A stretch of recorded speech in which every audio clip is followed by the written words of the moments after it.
It turns out you can do a shocking number of things to enlarge a penis, and almost none of them are risk-free. There's a lot of misinformation out there, and today I've got Dr. Joel Pash with me. He's a board-certified anesthesiologist who is in the dick business. Is that a fair introduction? Yeah, if there was a board certification in dick doctoring, I would You'd do have that. it? Well, instead you have a real one like anesthesiology, which I Right. suppose is a good look. So your current clinic chain, Upsize, 22 something clinics across the U.S. and Canada, 22 and growing. No pun intended. Give us the 30-second elevator pitch. What problems are men actually trying to solve when they walk into your clinic? Well, men come in for all kinds of different reasons. Anything from maybe a confidence issue, like, ever since they were a kid in the locker room or whatever, maybe it was like a little bit smaller than they wanted. It could be that they're just purely curious, like, I wonder what life would be if I had a bigger penis, right? We get the thing like, which is pretty common. My wife had breast implants put in. My wife had a butt lift done, and it's my turn, right? Like, I want to try this. Or, again, just curiosity. The other thing is that I hear sometimes is they want to surprise their spouse. Walk us through an appointment. I'm curious how other patients handle it. Does it hurt them? And, how long does this take? So the typical appointment is someone comes in, they fill out some paperwork, medical history and whatnot. They come in and see me in the office or one of the other doctors that does this other places in the country. We do just a brief medical history, like do you have any medical issues, allergies, do you take any medications, that kind of thing. Then a quick physical exam, which in this case just consists of looking at your penis and What are you looking for? just to see what size it is now and just getting it. A lot of times people they come in and we're having these like hypothetical conversations, right? Like, I want it to be, 20% bigger. I want it to be in half an inch bigger. And like, that's meaningless to me unless I see what it looks like now, right? So. Okay. And how long does it take? I mean, am I spending the night in your office / a hospital or do I pop in on my lunch break? No, it's in and out in like an hour. Okay. So I've had guys come on their lunch break and it's a funny conversation, right? It's like, yeah, I fix equipment at the hospital, like down the street. And it's like, are you at work right now? Yeah, I got to be back in like 40 minutes. Yeah, like they're not done? going to miss me if we chop, doc. Yeah. Right. So break down the Upsize packages that Upsize Clinic offers. First of all, what do you offer and what do most guys pick and why? So we have it divided into kind of like large, extra large, 2XL and 3XL. You don't have a small. We That's don't have probably good small. marketing. It's not going to sell well. Yeah. So we don't have a medium either. You're going at least large. So and those are just for marketing purposes, right? Like, the more filler you get put in your penis, the bigger your penis is going to get. And so, I think large is like 6 milliliters of filler and extra large is 10 and 2XL is 15 and 3XL is 20. Now I just say it's marketing because you could get 21 or you could get 17 milliliters, right? It's not like it has to be. So it's customized to you, essentially. It's customizable. That's a good way of looking at it. Okay. So I kind of roll into the office on my lunch break or possibly while I'm still on the clock selling windows. And then I lay down on the table and what kind of happens from there? Because you said you can come in on your lunch break. So this is pretty in and out. Yeah. Like, like we talked about, I'll see you and we'll come up with a plan. Once we decide we're going to do the procedure, if it's the right thing for you, there's some paperwork, consent stuff and all that. And the procedure is basically we have you on the procedure table. We clean everything off with a surgical cleaning solution, which is chlorhexidine and alcohol. It's the same thing they would use if you're getting surgery on your finger or whatever. Mm-hmm. This is not a surgery, but that's just what we clean things with. Mark everything with a pen because we want to make sure that the filler is going in the right place. And seems like a good idea.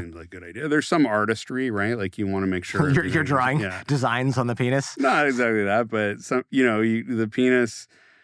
If you twist the penis a little bit, it's hard to tell when you're they're injecting, right? So you want to make sure you That's a know good what point. is straight. And that's what they do in any surgery or procedure, right? Like Huh. you're asleep if you have your appendix out, but the surgeon's like drawing like maybe a line from here to here and goes in the middle. Like I don't know the markings exactly, but So, okay, so you mark it up. That's probably a really good idea. I think that's kind of fascinating. And then you know where everything goes. So, what happens, God forbid, someone gets this done and they're like, I don't like this, or this looks weird, or it feels weird. Can you reverse it? Because a lot of the stuff I was researching for my show, you're in trouble if it doesn't turn out how you want it to turn out.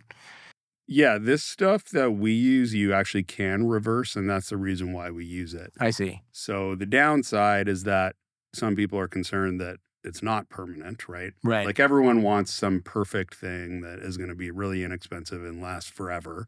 Um, but when you put things in last forever, as you said, if sometimes you can have problems that last forever. Um, in this case, we use one that's dissolvable. Hyaluronic acid, being natural to your body, is naturally dissolvable. It'll go away on its own over about 2 years. But if you want it gone sooner, which every now and then does happen, then we can put a little enzyme in through another injection. It'll dissolve everything. After people get the filler in, they can't, I assume, have sex for a certain period of time or probably use it for much of anything for a certain period of time. Tell me what the recovery is like. Yeah, so we ask people not to have sex for 7 days. Other than that, the recovery is pretty instantaneous. Like, back to the lunch break thing, people just go back to their construction job 5 minutes after the procedure. So, Okay. but it's just we don't want you to use it because we don't want say some bacteria gets in the skin or something like that. We just don't want an infection. But Sure. doing routine things is no problem. What are there side effects of this treatment? I mean, having a bigger wang is a good side effect, but what else happens? I'm curious what are the risks there are then. So I always tell people any medical procedure has risks, right? You break down risks into 1 in a billion kind of thing where I have to tell you about it, but it's basically not going to happen, to kind of like 1 in 100 or 1 in 1,000 where it's also pretty rare, but if it happens, I wouldn't be like super surprised. So the things that you need to look out for are mainly an infection. That I would say happens 1 in 100 to 1 in 1,000 times. So in other words, I've seen it happen a few times. I've seen it 3 or 4 times. So that's a big one. Things like skin necrosis are well over 1 in 1,000. I've never seen it happen, but it is something, a theoretical risk. And then things like that are theoretically possible, but are just not going to happen. So it'd be like damage to the penis. You are putting a needle in the penis. So theoretically, if you didn't know what you were doing, you could damage part of the penis with the needle.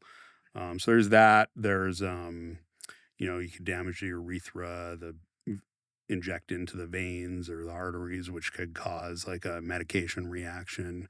But those are incredibly rare.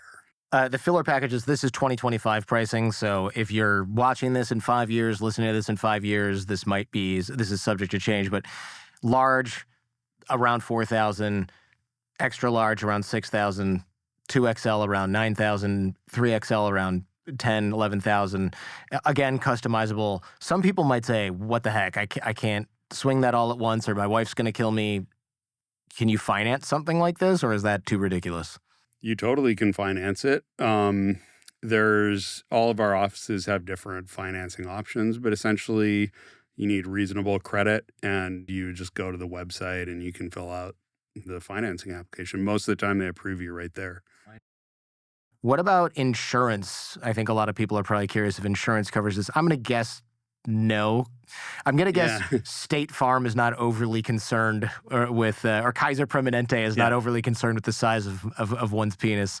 Correct. That's a question we get all the time. And generally speaking, insurance does not cover cosmetic procedures. Hard enough to get them to cover your knee replacement. That's a good point.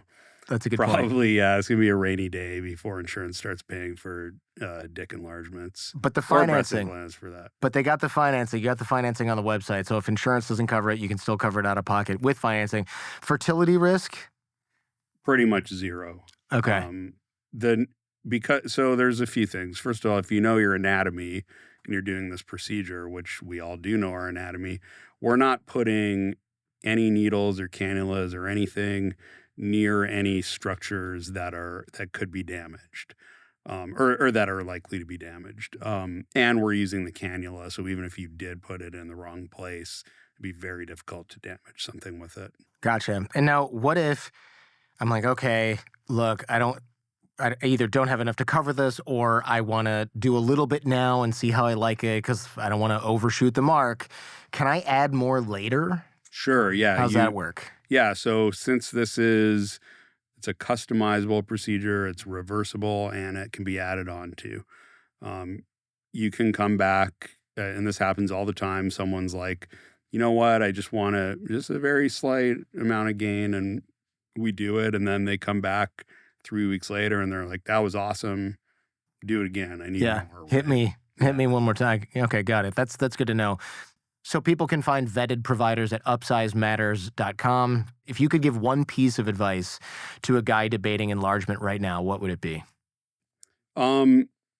Always vet who's doing your procedure. It matters. So make sure that the claims are reasonable.